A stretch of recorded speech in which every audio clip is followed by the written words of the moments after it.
Hey guys, welcome back to my channel. Um, it's me, the Christian Ballerina, and today, guys, we have a very special guest, and it's my cousin. Hi. So, tell us a little bit about yourself.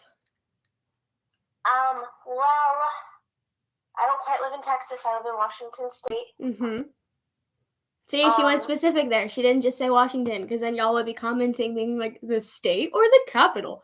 The state, guys. She lives in the state. Just kidding, guys. I live inside the capital. She's fancy. Inside the White House, actually. Yeah, very specific. And how old are you? I am 15. And I'm a really good driver. I've only almost got into a crash once out of my almost 7 months of driving. Oh, okay, that's good though. That's good. Yeah, and it's because the car pulled out in front of me. I don't cause crashes. See, if you came here to Texas, no offense, Texas drivers, if y'all are watching this, but come on now, use your turn signal. It's not that hard. It's right there by the steering wheel. It's right there, next to the window wipers. Nobody ever uses turn signals, no matter where you live. No, but it's worse here. Like when I was little, I noticed that like Washington, y'all suck at doing turn signals, but it's not as bad as Texas. I don't know if you saw this when you were here, a couple months ago, but when like you're on the freeway, there will be cars that are going one way, and then there will be another car that just comes out of the blue, goes across all 4 to 5 lanes of traffic on the freeway. Dude, that happened to me, and the car was right in front of me, and I got so mad. Like, dude, it's crazy. Okay, what's your favorite color? My favorite color is green or yellow. Green and yellow. All right, what's your favorite genre of music? Oh, guys, that's such a good question. I like my sad pop. For those of y'all that don't know, she's on the call with me, so she's not currently here in person because, she's thousands of miles away, but that's okay. Okay, what's your favorite book genre? Oh, wait, like, if you could only pick one. Wait, did you mark this as it's meant for kids? No, it's not meant for kids. Okay. Basically anything that has to do with romance. Yeah. Because, like, all my friends are like, oh my gosh, Miss Castro, like my English teacher, she's like, oh my gosh, Miss Castro gave us a spicy book. Okay, I get it. She's my English teacher too, but, like, it's 10th grade English. What do you expect? Well, is it, like, actually spicy? Yeah. Oh, there's, like, some naughty stuff in it? Yeah.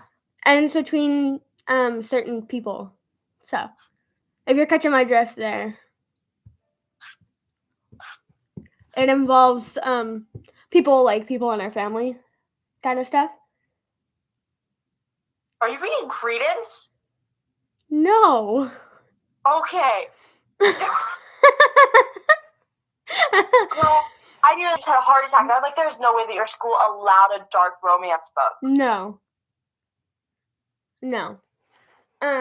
Anyway. Let's see. Oh, what's your favorite part about dance? Like, what's your favorite part about being a dancer? Getting something that I struggle with. Makes sense. I think for me, though, it would probably be, like, the fact that I can just express myself without having to use words. Because, like, words don't always come. Sometimes, like, you're trying to think of, like, how to explain how you're feeling, and you're just like, I don't know. Whereas, like, if you do dance, I know a certain amount of my subscribers do dance. I'm not going to shout out one of them because I don't know if she's wanting me to or not, but one of my friends at school, she does dance, or she did dance. Now she's doing rugby.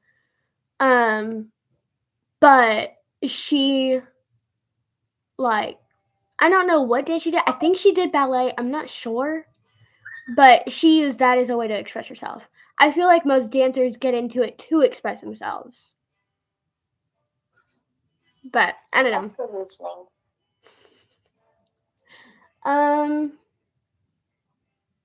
So how long ago did you quit ballet? Because I don't remember how long ago it was. I quit when COVID happened. So about 4 years ago. There. Yeah, and then I transitioned into only ballet about 2 years ago, and now I have my pointe shoes, which is really exciting. Also, I want to say something to the people on here. Don't do cup shoes, please. They don't exist. For the people that are using cup shoes as pointe shoes, you're going to break your ankle.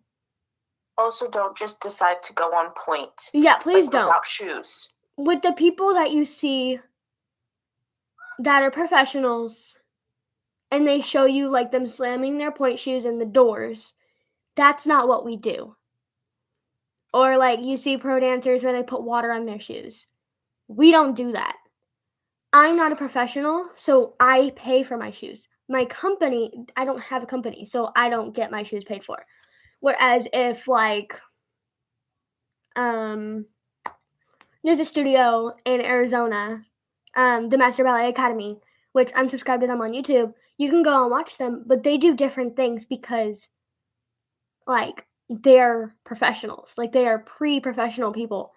They're like 15, 16, 17, 18, and they do that stuff with their shoes because they don't pay for all their shoes. They have a company pay for them.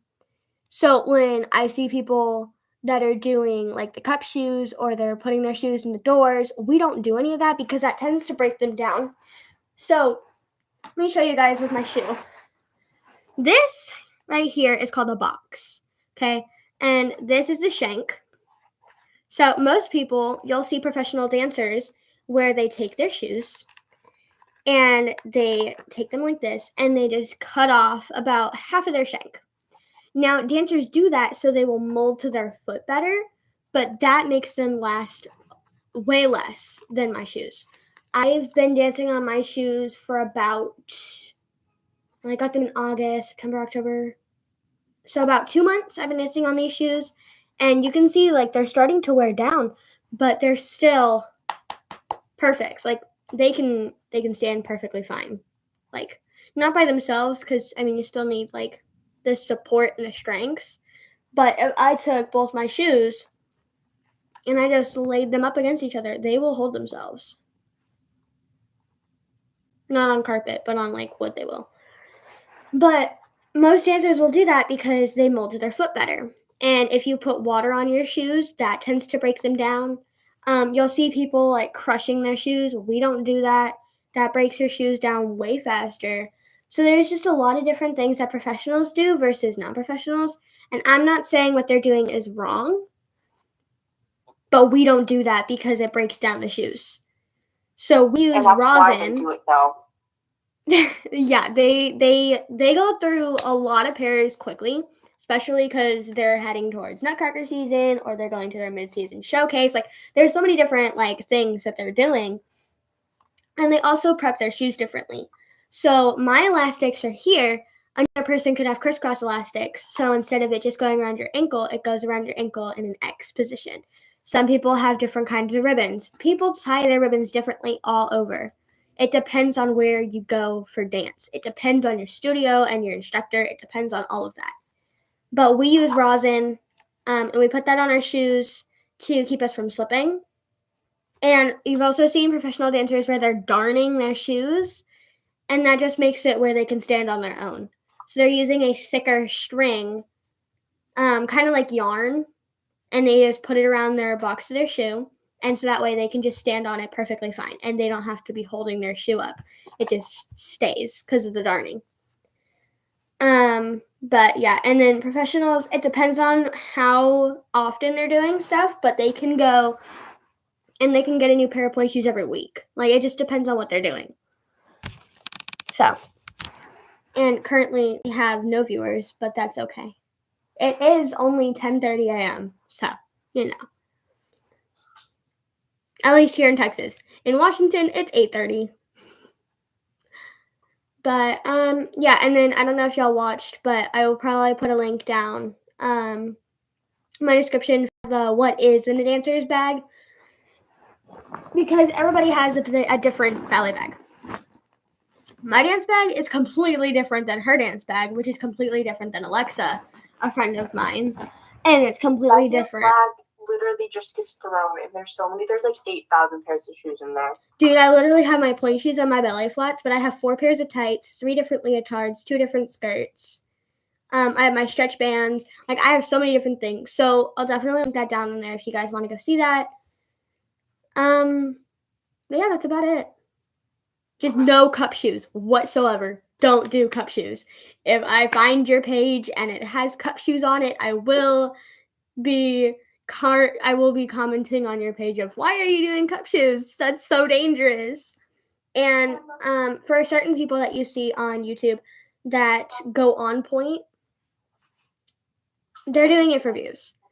If you haven't been trained, absolutely do not go on point. Because you can literally do so many different things. You can break your ankle, tear your heel, your Achilles, tear anything. Like, you could pull something wrong. Like, it doesn't matter.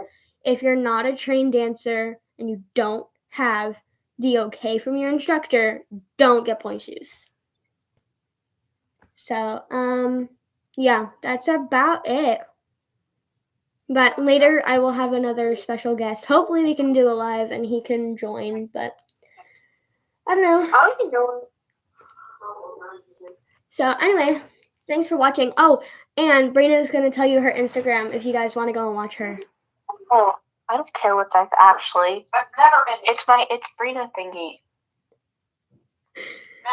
Dude, it's Brina 8. It's Brina 8? Yeah. That's your Instagram? Yeah, that's my handle. Okay, go watch Brina 8, okay? Alright, that's your Instagram handle. So, yeah, thanks for watching. Bye, guys. Bye. Wait, it won't end. Okay.